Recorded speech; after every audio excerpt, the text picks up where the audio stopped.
And welcome back to WeTalking, the podcast where Caribbean voices discuss real issues. I'm Teion, and today we're diving into a topic that often remains unspoken in our communities: men's mental health in Barbados. This episode is brought to you in collaboration with the Ministry of Health and Wellness of Barbados. And we're going to be talking all things mental health with our guests, Deevon and Grosvenor, touching on what's keeping men from seeking help and what needs to change so we can turn the tide. Let's get into it. So as you know, June is Men's Mental Health Month. You both are men within the physical fitness space. And joining me today is my favorite Bajan co-host, Teion. So I'll let you introduce yourself. So my name is Peter Ross Grosvenor. It's enough name. I am a wellness strategist. I primarily deal with rehab, physical training. So I'm the stage after you do your physiotherapy and you want to get back into the gym. I'm the stage between your physio and your gym. And then I also do massage therapy.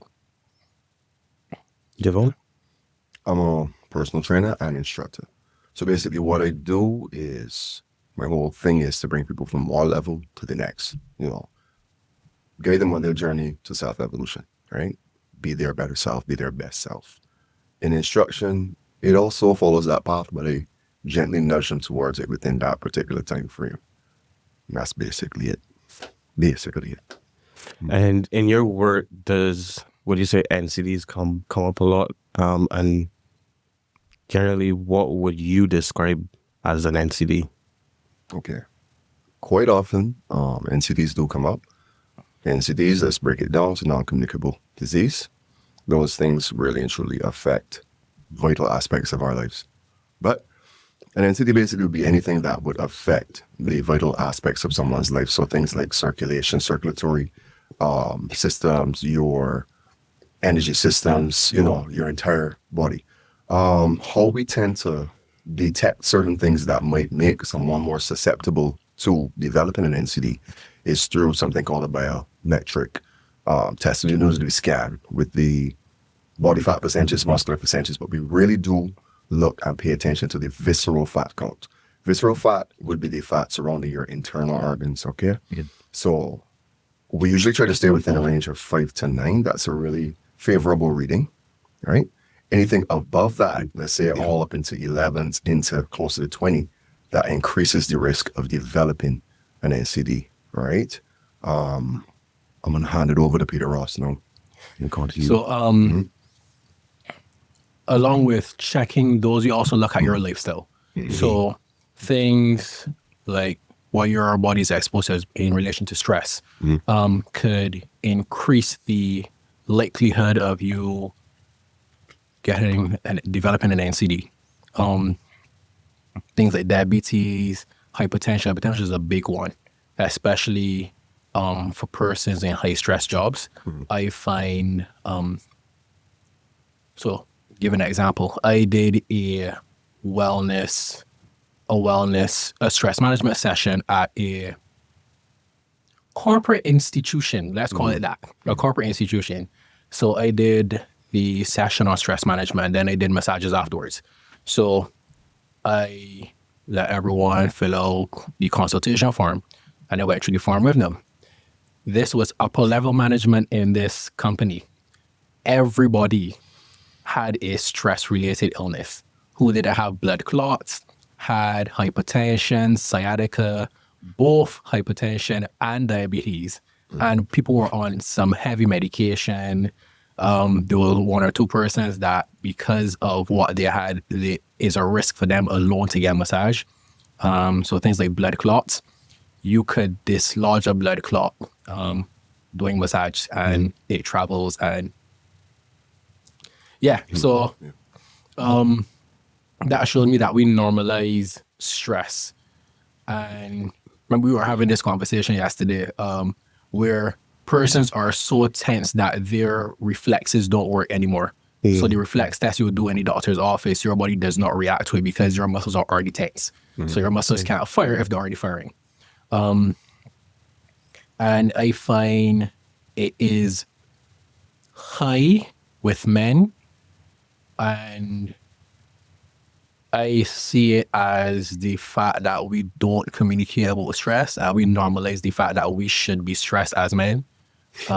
So when you tell a man, I stressed, man, that's part of being a man, man, That's shake it off. life. That's life. Mm-hmm. And then we wonder why we don't live past like 50, 60. And if we live past 50 or 60, we barely make Really it. creeping along. Yeah. Yeah. And then there's simple things you could look for. I remember there was a trend with women talking about how their husbands and boyfriends shake in their sleep. And they're asking, why does that happen? So what happens if your heart rate is extremely high throughout the day, your body relaxes when you're sleeping. The problem is you're going from all the way up here to all the way down here. And your body thinks that you are dying. So it shakes you when you're sleeping to make sure that you're still alive. So people laugh at these things, but stress has those sort of implications. And if your body's shaking you every hour when you're sleeping, you ain't really getting a good night's rest because your body's still firing to make sure that you're still alive. And these things affect your mental health, because if you're stressed all the time, you don't relax. And if you're not relaxing, your body doesn't come down. You're not able to settle yourself to then process things, because your body's in fight or flight 24/7.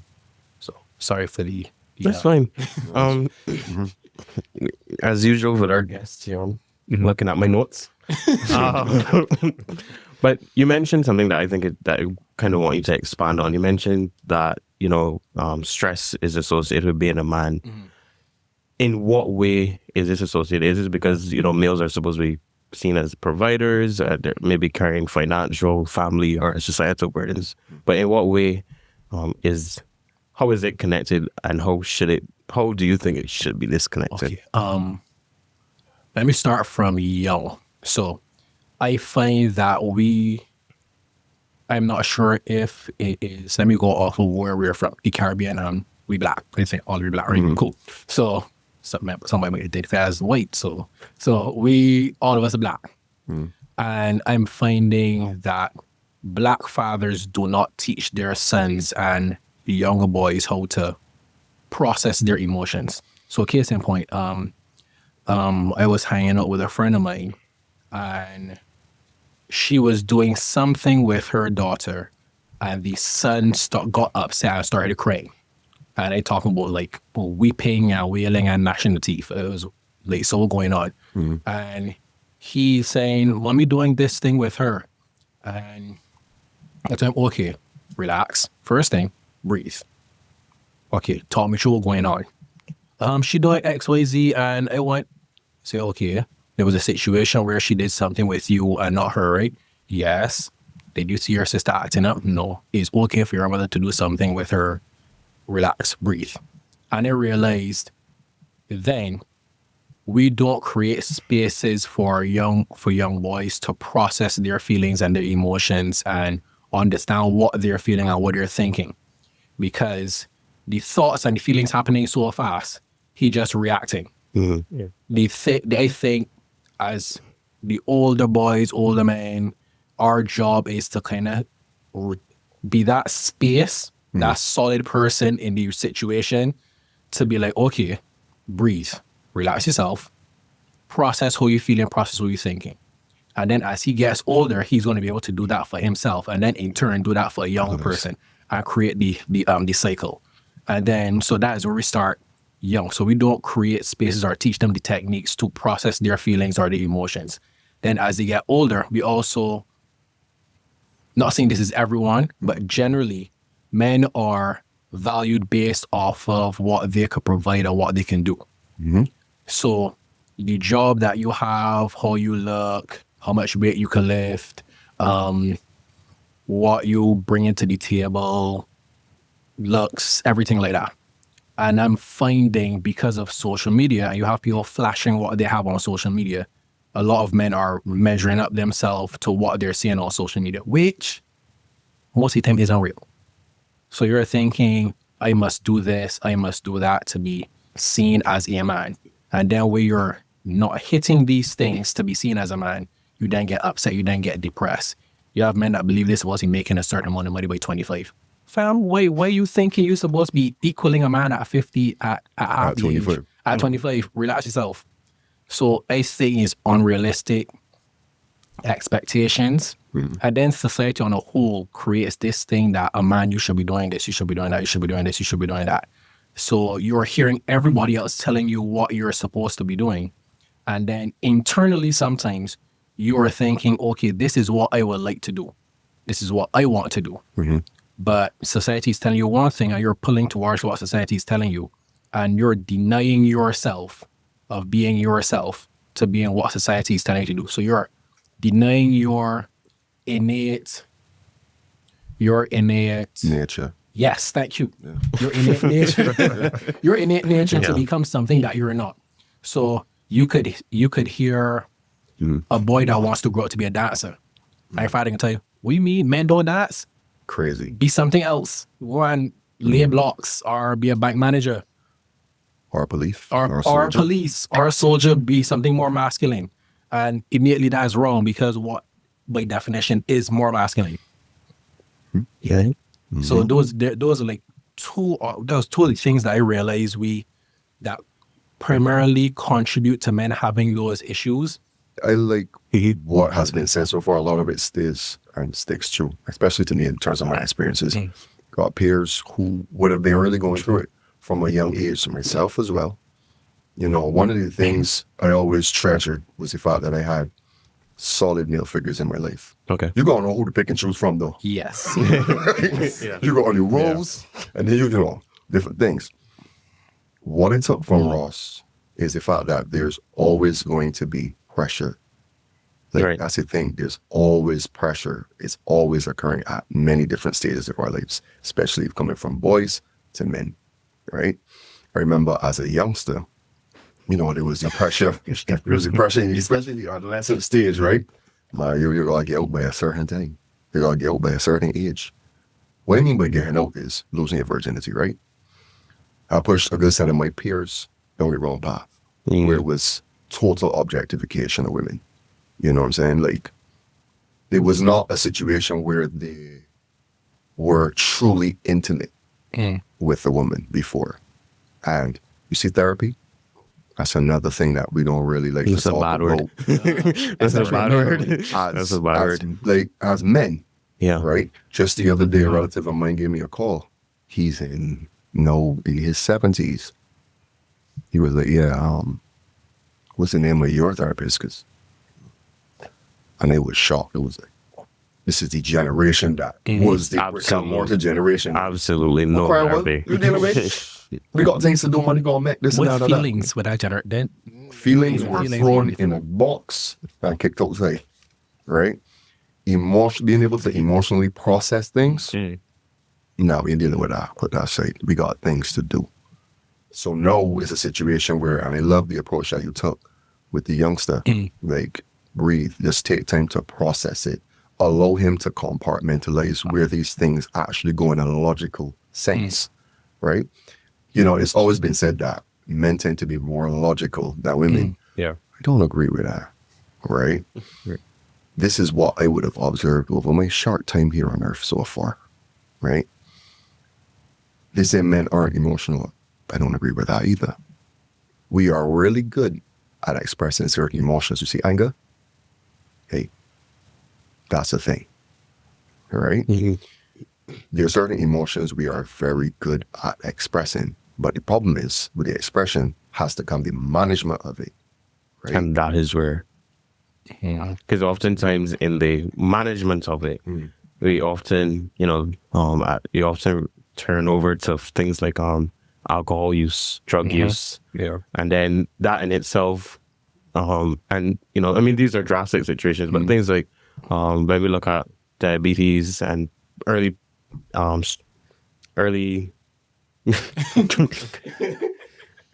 signs, for example, increased sugar content, for persons who may not use their vice. Everybody has their vice, whether it may be alcohol, whatever. And I think in some cases, very much, it's often sugar. Yeah. as a way of release, or fast food as a way of It's release, dopamine, you know, which is what it is. leading to even more. So on top of the hypertension, though, you're adding more and more to what you're saying. And I think, you know, having been in different office spaces, particularly the two most common is sugar and fast food. There you go. There you go. And it's not because, you know, you want to do it, but it's like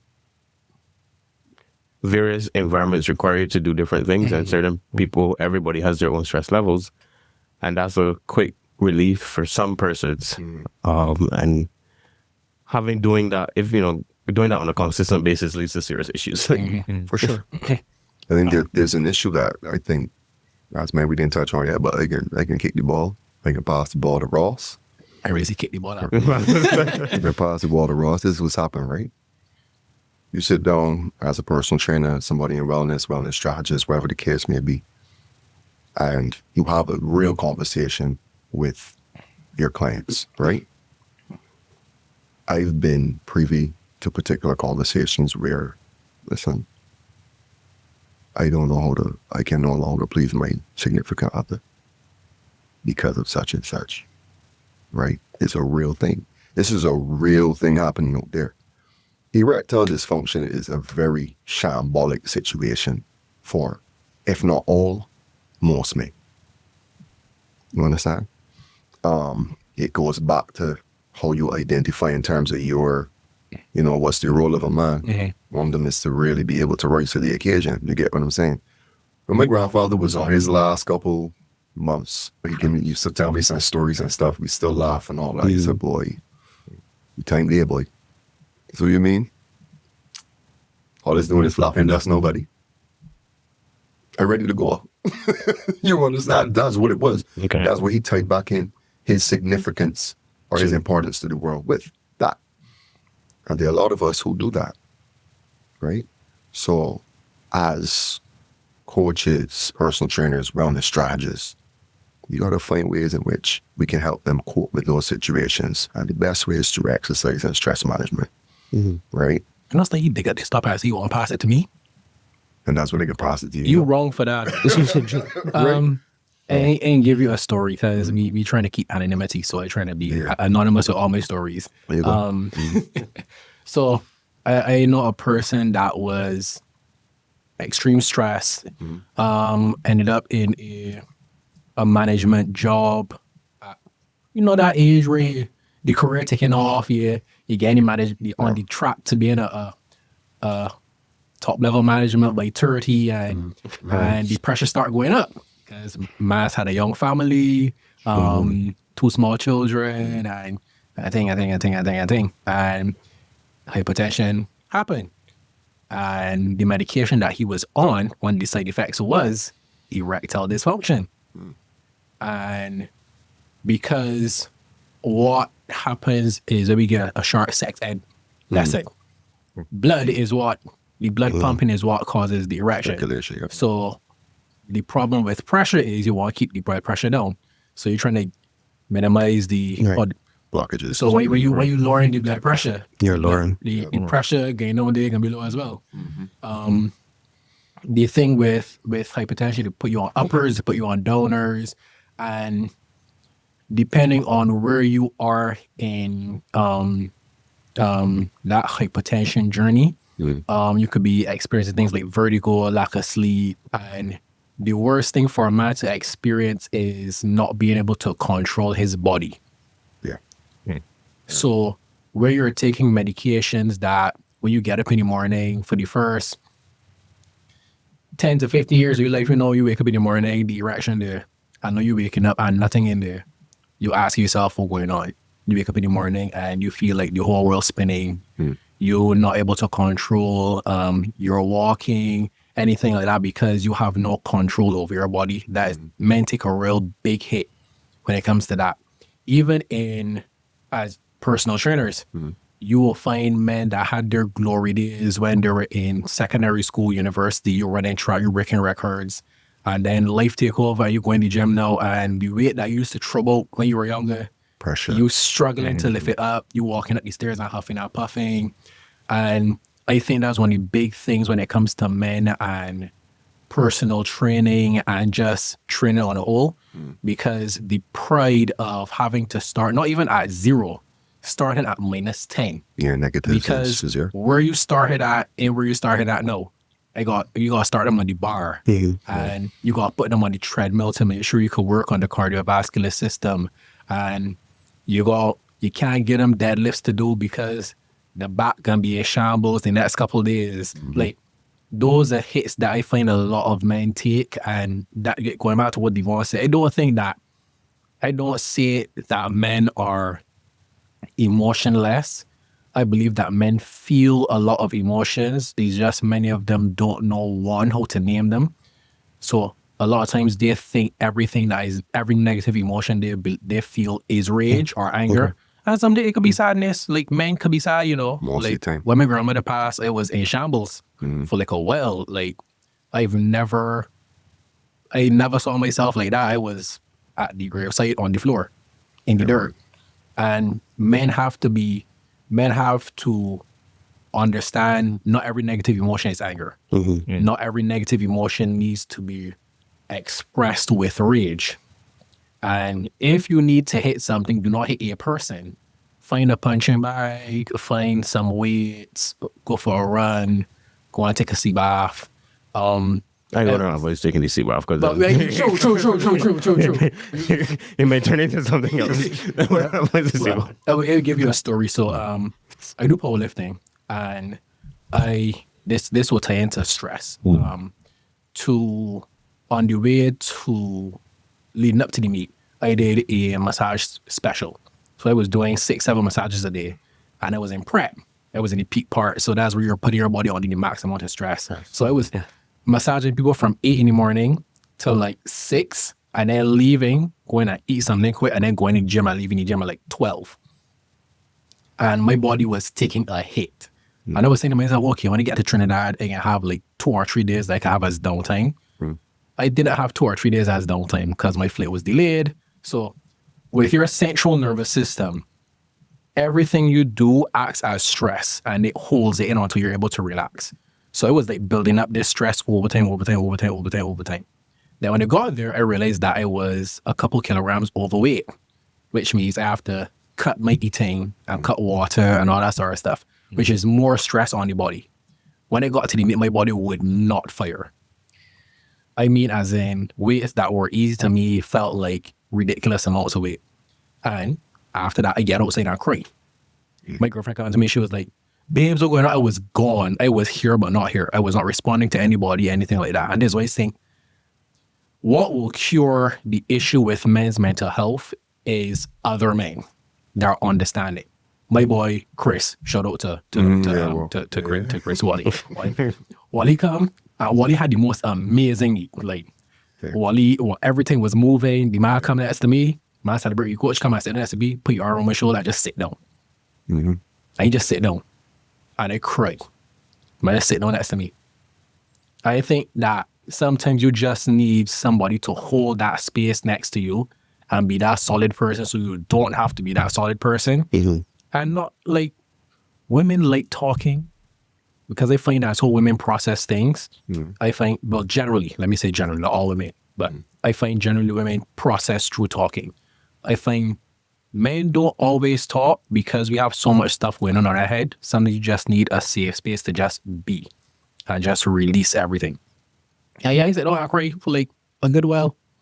And then I slowly opened up and spoke and told him what was going on and stuff. But that showed me that a lot of time we just need somebody to hold the space for us. And that and I think that as trainers, male trainers as well, that's what we try to do for our clients. You would hear Deevon could thing with this, the fact that you will hear some things in your personal training sessions because you hold space for people to the point where they feel comfortable to have a free therapy session in your personal training session. Like, you hear some things in personal training, but it then shows me that the power of a man being solid in who he is and being able to hold that space for people, it then creates a space for persons to to traverse that journey of mental health in that portion of things. So what would you say makes your male clients comfortable sharing things with you rather than, let's say, someone like a therapist or in the case of for like any entities seeking out like, doctoral support? I believe men are drawn to men. Okay. And men are drawn to men that they resonate with.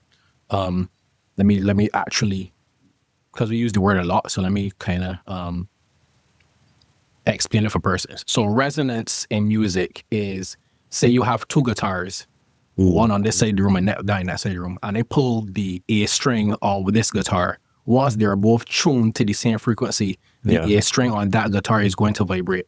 Right. So resonance meaning that like Deevon, when I went and worked with Deevon, when Deevon started talking, I was like, I resonate.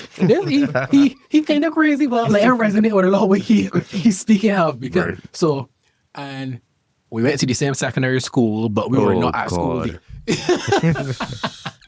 Sorry, we are not going to service secondary school. But we resonated on a lot of things and like things that we will not speak about here. But there was a lot of stuff happening in that space that we should not resonate. But as I say, if you set to the same frequency, you'll resonate. And I find that is the case in the gym. Like women would want to know, oh, so who's that guy? I don't know your name. Like that's my girlfriend. Literally, I've had that. I don't know who the person is. Don't know anything about the person, but I just know that 4 o'clock in the morning, usually in the gym. Yes, like I will bring you about 5 men. If you ask me who the 5 men are, I do not know their names. Can't help you. I know that this man, they squat 400 and something pounds. I know that this one do this, and she's like, so what's your names? I don't know. I don't know. Mm-hmm. But I find that when men resonate with men, with like men, and when men resonate, they then feel the freedom to open up and have a conversation because it is like how we having our normal conversation here and everything all coming up. Like when you create that space, anything can happen because it is, I don't know why, but we subconsciously feel it as a judgment-free zone. Yep. So the things that you would hear come up in conversations with men, I tell my girlfriend, you do not want to know what men talk about when they're together. You don't. From ranging, usually from my other side, they're usually not what people think is being talked about, right? Mm-hmm. It's always, because I guess men usually sometimes are framed to be in the space we call it the man box. Yeah. Where there's, a set of rules and norms that guide our guys, men. But the conversations that men actually talk about has nothing to do with what, that main box sometimes. But answering what you were saying is, if I'm in the gym and I realize all the men cool, and I realize that you are an expert in a particular area from the conversation we're having, I will feel more comfortable asking you a question. Even if I go catch you on the off, I realized that you was doing X, Y, Z, I experiencing this. What did they call that? No, I think it's like cultural. Like when a doctor, like say the doctor is in the gym and you just randomly, I can't remember what they call it, but yeah, you will find that happening. So I've had men approach me, ask me where you do the massage therapy and what you do for this and what Deevon. So Ross, client that do X, Y, Z, Yeah. I take you as an expert in this area. Hold that. Hold on. So I find is a general thing with men. So if I realize that you're an expert in a certain area, I can feel comfortable coming to you and ask you the question, as opposed to setting up an appointment with this doctor that I don't know about, that I can't trust because she or he trying to con me out of money and put me on a whole set of medications that I don't want. Maybe just ask my boy in the gym that's lift 315 pounds. But the fact that he lifting 315 pounds mean that he gotta be a stand-up guy. So like allegedly. That's strange gym logic. Like he's lifting up for you, so you gotta know what you're talking about. So I find that men tend to do that. So the men dominant spaces tend to have a lot of those conversations where I've seen business deals go down in the gym. I've seen men discuss mental health. Legal business deals. Legal. I remember we had we call it now? You call it a group therapy session right after COVID. So Interesting. they were in the gym. COVID had just finished. And there's like a week or two after we get the all clear. I was in the gym working out and a guy called up, man, I was struggling when COVID was going on, boy. And the man said, man, me too. I realized that my mental health was in the toilet when I couldn't get in the gym. And a group of men came together and discussed how the value between gym and mental health. Yep. Just like that. And that blew my mind. From there, I was saying there's a link between like, getting men together and having conversations and dealing with mental health. So then outside of in your spaces, we know, normal risk factors. Ministry of Health does an excellent job in telling us these things. One of the main factors in terms of any health issue, diet and exercise. In your work, have you seen any other common risk factors that our audience should, if they see it, probably reach out to a doctor, etc.? Well, I would say not necessarily on the physiological in the physiological sense, but you can sometimes sense something is up with someone if they tend to be a bit too within themselves, like they withdraw while they're in a community. Okay. So the gym I operate with or in conjunction with, there's a really high sense of community. Actually, one of my clients, they would have observed certain things where everyone would be, cajoling with each other. And one of the things I tend to do, I introduce people a lot. I believe in introduction. Yes. So sometimes I introduce people 4 or 5 times. Like literally, like 4 or 5 times. It has become the point. Okay, I guess I can. So Deevon is my personal trainer.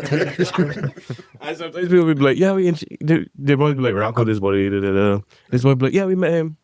You already met introduced about 4 or 5 times. Right? But the main thing behind it is, we never know who may be on the other side of the bridge saying, well, hey, I understand where you're coming from without even saying a word, right? And it's very powerful. Something as simple as observing a space and seeing what is happening with that person. Outside of everything else that might be indications or whatnot, you really got to tune in to community, sense of community. And just touching on what Ross was saying earlier, like, that's what it was, especially after COVID, that strong sense of community, especially for men. We went through some things during COVID here. You see a COVID horn? Ain't that easy? I say a COVID horn. We talking, right? We talking, but understand. Understand. Just a side note. Yeah. What is a COVID? A COVID horn. Like, all right, for instance, so you have the what do you call them? The essential workers and stuff like that. Let me not get into the different functions no further of essential workers, right? I think everyone understood where that was going. You Okay. know what I mean? You're supposed to be locked down, but your significant other's working as an essential worker. And you got to deal with the fact that this lady out there, your partner's out there with somebody else. You can't get away, you on lockdown. Okay. You understand? So there's a lot that surrounds that particular thing. And even working out at home as opposed to being within a gym and enjoying the community of others, that's a serious thing too. Because some people might be able to go in gym and work out on their own, but they're not really by themselves. There's still some level of interaction, right? But to just be on your own. And then there's that level of anxiety and fear. Because remember, there was a lot of fear mongering around COVID. I thought men don't experience fear. Oh yeah, we do. We do. Then what's Batman was fear? How fear presents itself. Like if we were supposed to sit down and think for just a couple seconds, everything you own or everything you think you own is no more. Your job, money, all that. Telling you the first answer to kick in is fear. But do we brand it as fear? We don't like to say it's fear, right? We may like to look at it and say, man, I'll get over it. I'll find a way. There's always this uncanny sense of resilience, right? And that's another thing that we have as men until we reach that major stumbling block that causes us to say, I didn't looking for this. So then that's where the sense of community comes into play. That's where that sense of community can take the form of people who are truly empathetic towards what you're doing. Men who are empathetic, who would have experienced similar things. Being in the gym around men or just the general members who would have had those similar experiences to be able to speak to your particular situation and create some level of, solution and bring some level of peace and balance to what you're going through. That's really important. That's where what we do come into play. Even kicking, going off of what Deevon said, that's why solitary confinement is such a rough way to punish someone, because human beings were created as social beings. Thank you. I was going to say part animals. So I mean, let's go with social beings. that was the first thing that came to my head. But we're created as social beings. So we go off of that's why when a child, there are people that I think it's done overseas. I'm not sure if it's done in Barbados. Ministry of Health could let me know if I'm incorrect or not. But hospitals allow babies that were abandoned, you come and you hold the babies for a particular amount of time. Because babies don't survive without that level of connection with a person. So people actually go into hospitals, I'm not sure if it's in Barbados, but overseas, and you hold babies. People need connection. I am not sure why we've said that we don't need connection. I am not sure if it is the movies we watch where you got that man that is a one-man army and he don't need anyone, it's just him. But is he really a one-man army? Because Exactly. I mean, even in the movie itself, obviously to get that specific person ready for the movie, the behind the scenes, there's definitely, he's not doing it on his own. Exactly. If you watch John Wick got people. Yep. But I find that we have pushed the thing of being alone. We don't talk about it a lot in Barbados, but I've seen it is a thing online, where they actually call the incels, where they call Jordan Peterson the king of the incels. I have to describe what incel is, right? Yeah. So, this is a broad definition, but if somebody wants to Google it, they could Google it. Those are those guys that are, though it is short for something celibate though, but that is the two words put together. Basically what it is, I can Google it because I was hoping that somebody would have Googled it for me, but nobody will help me. Yeah, boy. You that was a clear indication. We're not sponsored by Google. Sorry, we're not sponsored by Google. Ourselves. Thank you. Okay. See, Ministry of Health and Wellness coming in clutch. Shout out to the Ministry of Health. So involuntary celibate. So those and that is a community of men that are kind of like the undesirables. So those are the men that can go through life. They ain't got a girlfriend. They ain't gonna have much. But they call Jordan Peterson the king of the incels because a lot of what he says usually resonates with those guys. And he's the guy that will come and tell them, okay, you can be better, you can. But that in itself, that community shows why you have such a high level of suicide amongst men. Because there are some guys that they're going to have some community. You got like one or two friends, you can go to the gym, you can cool out. But there are some guys that you can go to the gym, no, you can go work, eat lunch by yourself, go home to yourself. Yep. And that is your life for a very long time. Eat lunch in the car. Eat lunch in the car, you ain't got nobody. Like, if you all watch movies, a good example of that would have been Jamie Foxx in Spider-Man.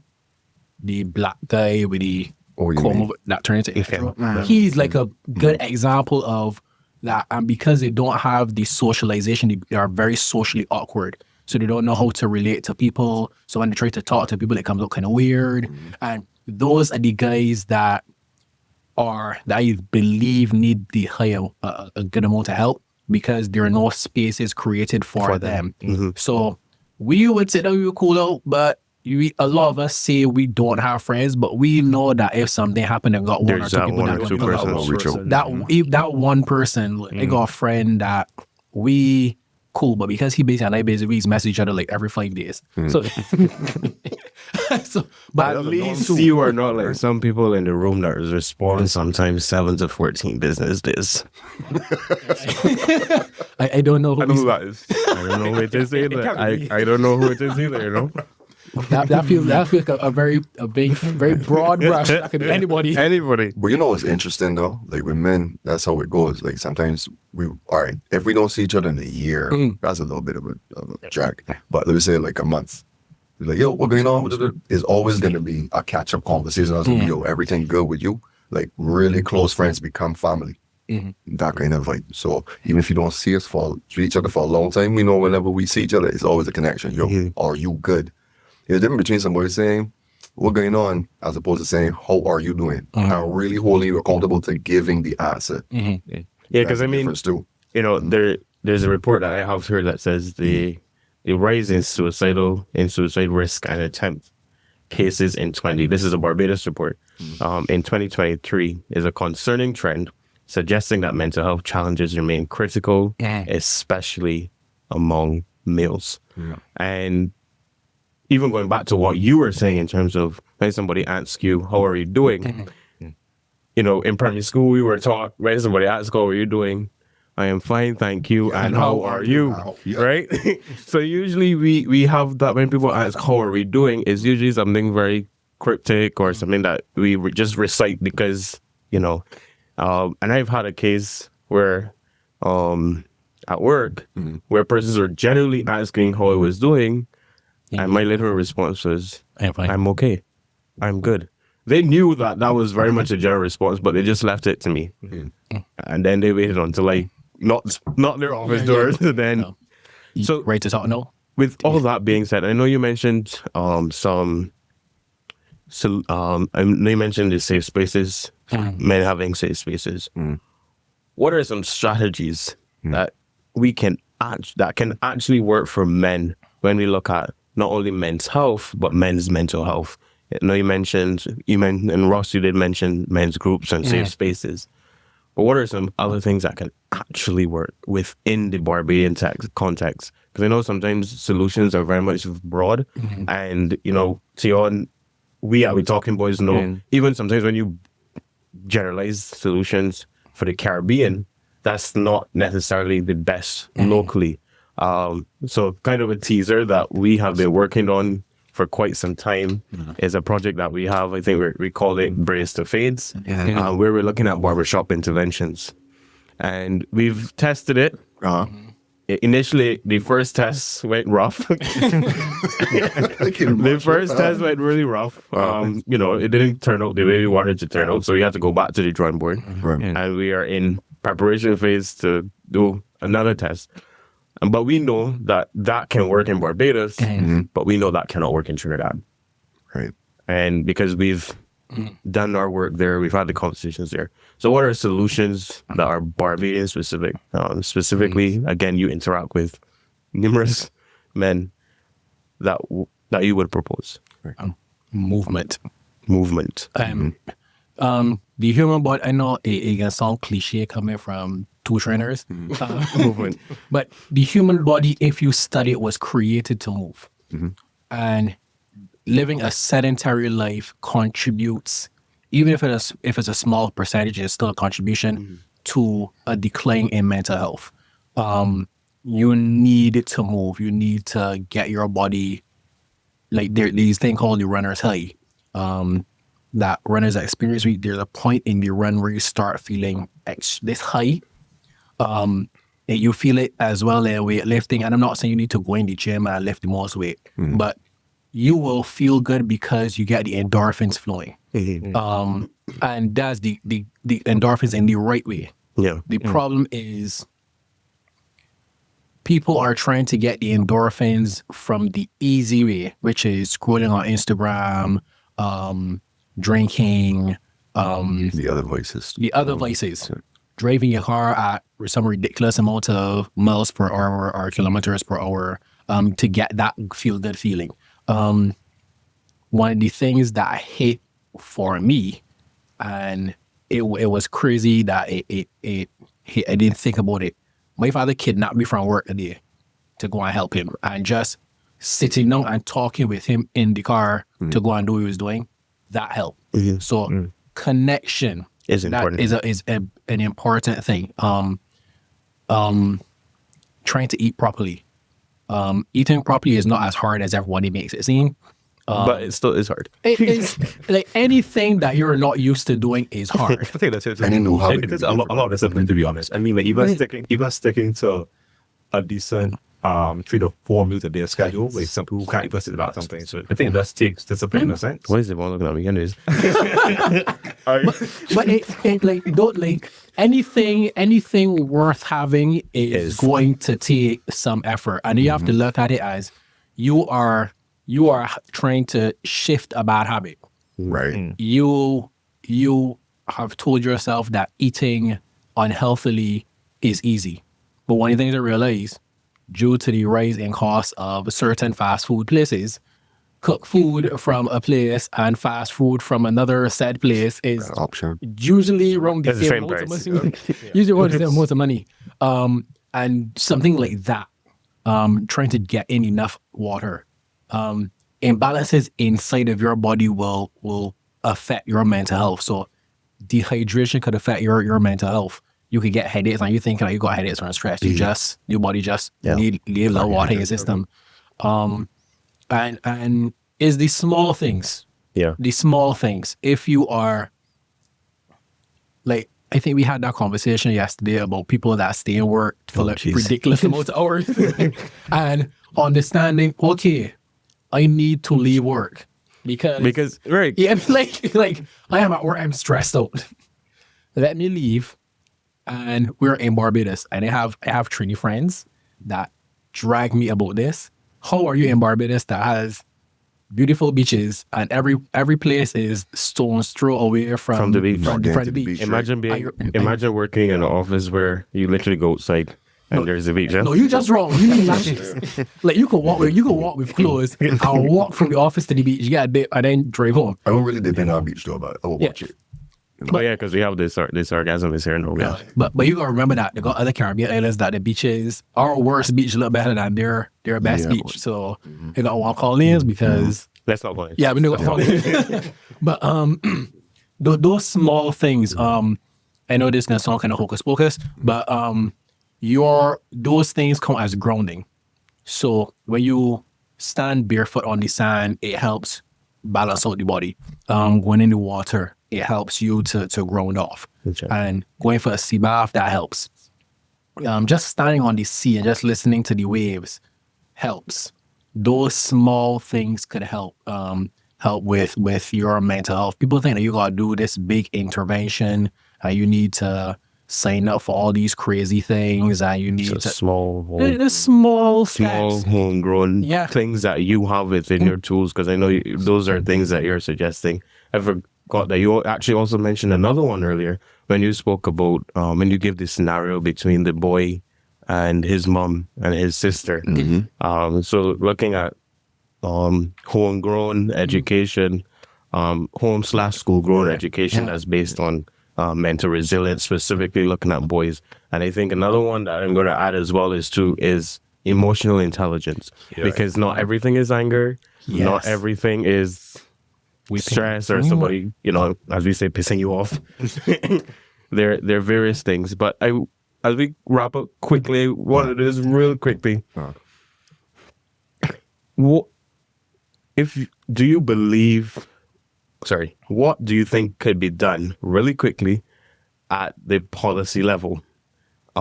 Given your expertise and your knowledge of Barbados as Barbadians, what do you think could be done? And in your answering that question, kind of answer along the lines of if one of our policymakers were listening, what would you tell them?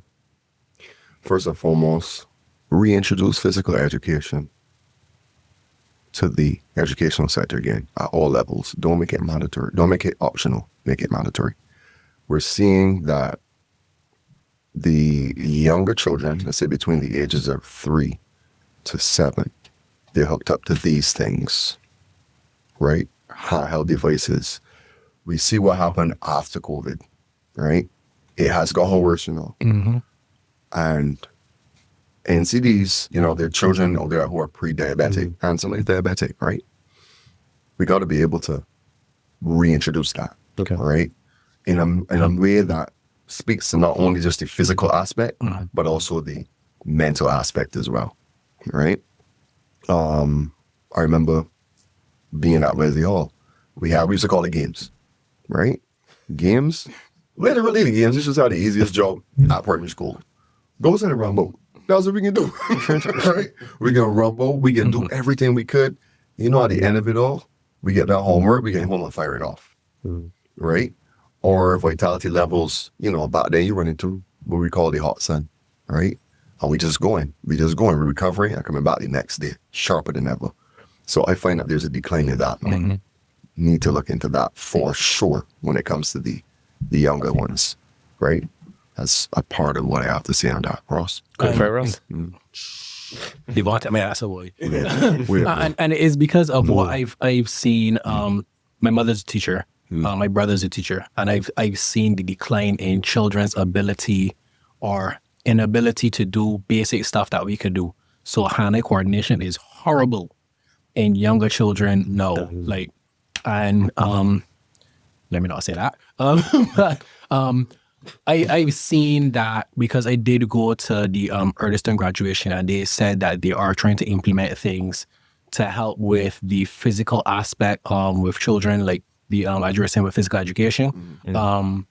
I think what also needs to be done is I'm not sure if you could call it a course or a subject at a school, but helping children understand their emotions and what they're feeling.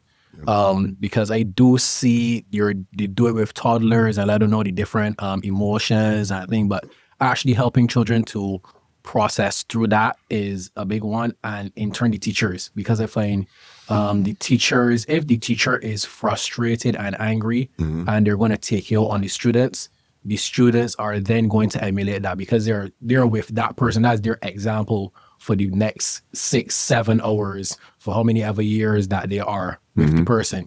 So if that's how they see the person processing their feelings, then that is how they're going to emulate processing their feelings. So I do feel we need to retrain teachers in emotional intelligence and emotional intelligence to handle boys, especially because I find a lot of teachers are good at handling girls, but don't know how to help boys with processing their emotions. And that's a big one. And if you could get some more men in teaching, that would be good as well. Yeah. Like get that male frame for a lot of the boys to look up to. And I think that will be a big help. I like what you said earlier, Ross, in terms of, we have women teaching who would expect a boy to settle the same way as a girl would. That ain't happening. Point blank, period. Leading on to that, I think what could help is separating the classes by gender as well. And maybe it's all ask, but it's something that we can possibly look into. The reality is that the standard boy, be it toddler, be it whatever, be it teenager, they're not going to settle the same way. There are things that are going to grab their interest more so than, right? And trying to paint it with the same brush, okay, yeah, be quiet. It don't work. It just does not work. There's so much that young boys tend to process quickly and are just trying to express, and it comes out in another way, whereas it's seen as a disruption to the class, where they're just really trying to express certain concepts to the teacher and likewise, and additionally the class. You want testosterone flowing through them system, they're in sitting still. So that is the truth. Little boys just, they're active, and you have to use that to teach them, because then if you play off of that, that you could find ways to increase their spatial intelligence. They are going to boys process the world differently. If you realize, you ever watch a van man drive, to the point where you know that if a police see he, it can be kind of illegal, but you see it's kind of like art, where the spatial intelligence that he has to put the van in a small space. He knows what he's doing. And I find boys are if you leave a boy to explore, he learns by trying things. So you can put his hand in this thing and hit this thing with this, and That's how boys learn. And if you feed into that, you'll build the confidence that the boy has. So he doesn't feel like he is wrong for being a boy. He doesn't think that him doing this is wrong, but he realizes, okay, this is a form of intelligence. This is seen as a good thing. And you're not just praising him for exhibiting those attributes when he's on a football field or when he's playing a sport, but those come into play other ways in life. That's why I think SJPA is a great institution, because opposed to, I'm not saying UE is bad, but it allows the students to learn hands-on. So they learn by fixing the cars and doing machinery, laying blocks, and these are things that guys primarily thrive in, because that is how we are wired majority of the times. So if we feed into those things, I think we would see a lot less guys having the mental health issues, because then what is innate to them isn't seen as being a bad thing. It's seen as a good thing. And it should be used as a tool to carry them along the way. Yeah. So I want to thank you guys. We spoke a lot about men's mental health as we are working with collaboration with the Ministry of Health and Wellness. In conclusion, we talked about how men's health in Barbados goes beyond the physical and how it's deeply tied to the mental, the emotional, and the cultural factors. We spoke about how breaking the stigma around seeking help is crucial, particularly when we look at NCDs, the silent impact to many of our lives that we sometimes may not even recognize, whether it be at work, at home, or outside, or even in school. True. We mentioned small steps in terms of, yes, the checkups. You mentioned in terms of what I would call gym therapy, massage therapy, opening up emotionally, and making healthier choices, particularly when we look at food and diet. But one of the lasting change that you also mentioned that is crucial is community support and building male-friendly spaces, and obviously male-friendly spaces and actions that reflect the realities of males. And key and important thing that you mentioned is how we redefine masculinities. So I want to thank you guys for joining us, and hopefully to have you back soon. No problem. Thanks. If you enjoyed this episode, don't forget to share it with a friend and follow us for more interesting stories at WeTalking Boys on Instagram. It's at WeTalking Boys 246.